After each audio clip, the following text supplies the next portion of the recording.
Hello guys, in this video I'm going to show you how to filter your searches by category in the Amazon Shopping application. The first thing you need to do is enter the app. After you have done that and you are in the home page, you should look at the top of your screen and there you will find the search bar. Press on it and here you should write in the item that you want to search for example shoes.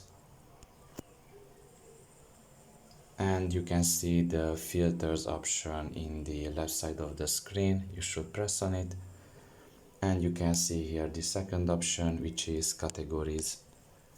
And after doing so, you can see here that there is the clothing, shoes and jewelry category, and below that you can see the men's road running shoes, men's fashion sneakers, women's loafers and slip-ons. Now basically the categories will be shown here depending on what kind of items were written in the search bar basically.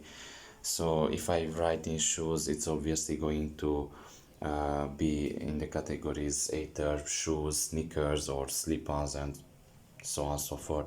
So just select one here, for example men's fashion sneakers, and after that you can see that category was selected. And if you exit, I'm in this section, you can see that it will only appear men's fashion sneakers here. So yeah, pretty much this is all about it. I hope this video was helpful to you. Thank you for listening and see you next time. Bye bye.